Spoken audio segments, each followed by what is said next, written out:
Students, आज हम law of reciprocal को डिफ़ाइन करेंगे, एक्सप्लेन भी करेंगे। और ये जो आप देख रहे हैं पिक है बेंजामिन रिक्टर की, जिन्होंने 1792 में ये लॉ पेश किया था। और ये कुछ पिक्स देख रहे हैं आप, एग्जाम्पल हैं, 2 एग्जाम्पल हमारी बुक में दी हुई हैं। तो ये उनकी मुख्तलिफ पिक्स हैं जिसको हम इंशाल्लाह ताला एक्सप्लेन करेंगे डिफ़ाइन करने के बाद।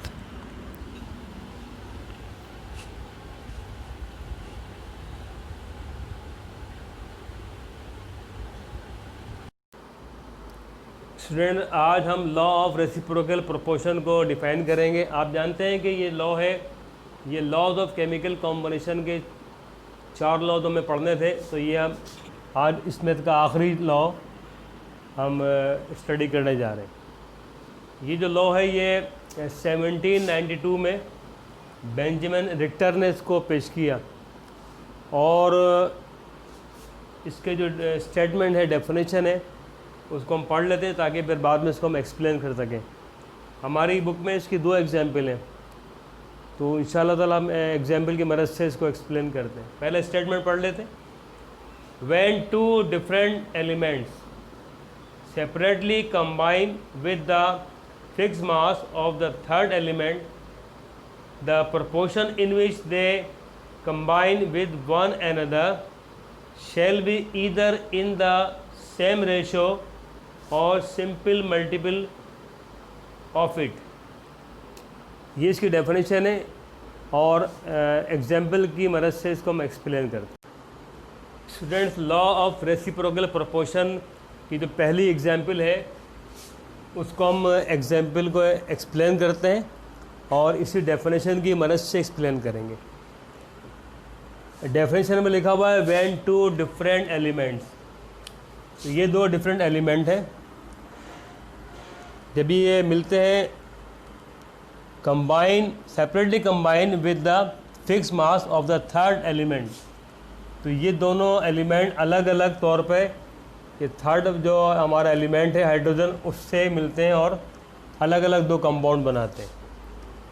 यहाँ इसको हम ज़रा समझ लेते हैं कि ये क्या इसका मतलब है। कार्बन और हाइड्रोजन ने आपस में रिएक्शन किया और ये मीथेन जो हमारी नेचुरल गैस का एक बड़ा कंपोनेंट है वो बनाया। इसी तरह से ऑक्सीजन ने सेपरेटली रिएक्ट हुआ और ये मशहूर कंपाउंड है वाटर, ये बनाया। अब हम इनके रेशियो पे थोड़ा सा गौर कर लेते हैं। कार्बन 12 ग्राम रिएक्ट करेगी हाइड्रोजन के 4 ग्राम से, तो 12:4 बनेगा। और वो सिंपल कर लेंगे, 4 से डिवाइड कर लेंगे, 3:1 हो जाएगा। यहाँ पर आ जाइए, वाटर है, वाटर में H2O से फार्मूला है, 2 ग्राम हाइड्रोजन रिएक्ट कर रही है 16 ग्राम ऑक्सीजन के साथ, 2:16। इसको भी सिंपल फॉर्म में लेके आते हैं, तो ये 2 1 2 2 8 16। आपने देखा fix mass of the third element, इधर भी 1 ग्राम, इधर भी 1 ग्राम, फिक्स मास हो गया। जब ये दोनों आपस में रिएक्ट करके अलग से बनाएंगे कंपाउंड कार्बन डाइऑक्साइड, तो उसमें जो रेशो रहेगा ये 3 इधर आ जाएगा रेशो में और ये 8 यहाँ आ जाएगा। अच्छा, ये ऐसे डायरेक्ट नहीं आ गया, तो पहले तो हमने कार्बन का जो 12 ग्राम है वो रिएक्ट कर रहे हैं 16 16 32, क्योंकि यहाँ पे 2 लगा हुआ है, इसका मतलब ये है इसकी डबल क्वांटिटी है। तो 32 और यहाँ 12:32, इसको हमने सिंपल फॉर्म में लेकर आए, 4 से डिवाइड किया, तो 4 3 12 और 4 8 32।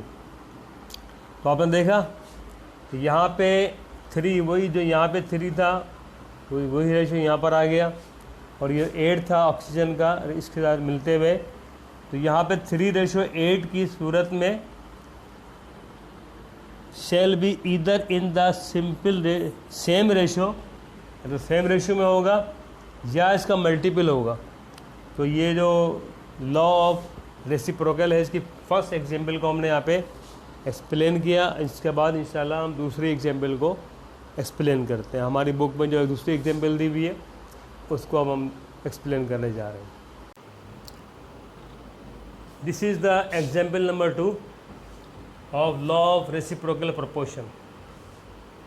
तो आप देख सकते हैं कि यहाँ पर दो डिफरेंट एलिमेंट कार्बन और सल्फ़र हैं जो कि सेपरेटली रिएक्ट कर रहे हैं, कंबाइन हो रहे हैं ऑक्सीजन से और अलग अलग कंपाउंड बना रहे हैं। यहाँ पर कार्बन जब रिएक्ट कर रहा है ऑक्सीजन से तो कार्बन डाइऑक्साइड गैस बन रही है, और यहाँ पे सल्फ़र रिएक्ट कर रहा है ऑक्सीजन से तो सल्फ़र डाइऑक्साइड बन रही है। अब यहाँ पे जो रेशो में है कार्बन का ऑक्सीजन से वो 12:32 है, तो सिंपल फॉर्म में लेकर आए 4 से डिवाइड करके तो 3:8 आ गया।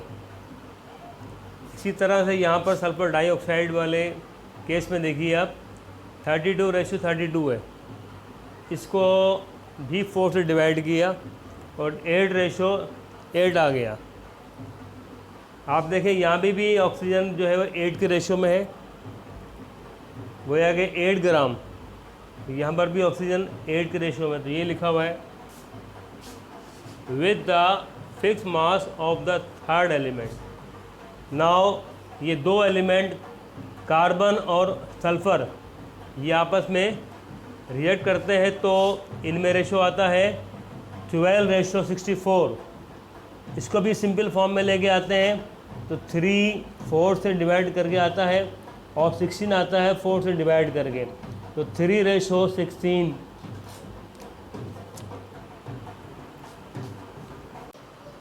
तो यहाँ आप देख रहे हैं कि जो 3 है ये कार्बन का रेशो 3 था, वो यहाँ पर आ गया कार्बन डाइसल्फाइड। कार्बन डाइसल्फाइड जो है इस पर कार्बन का रेशो 3 था यहाँ पर, वहाँ से ये आया है, जबकि सल्फ़र डाइऑक्साइड में 8 यहाँ नहीं आया बल्कि 16 आया है। तो यहाँ पे ये भी लिखा हुआ है और सिंपल मल्टीपल ऑफ इट, तो 8 का मल्टीपल 16 है, तो ये भी उसी लॉ के मुताबिक ही है। एग्जैक्ट या तो वो 8 आना चाहिए, वो नहीं आएगा तो इसका फिर मल्टीपल आएगा और सिंपल मल्टीपल ऑफ इट। तो ये जो एग्जाम्पल है बिल्कुल अकॉर्डिंग टू द डेफिनेशन है। इस तरह से हमारा ये जो लॉ ऑफ रेसिप्रोकल प्रोपोर्शन के साथ ही हमारा topic number 1 laws of chemical combinations ये पूरा होता है।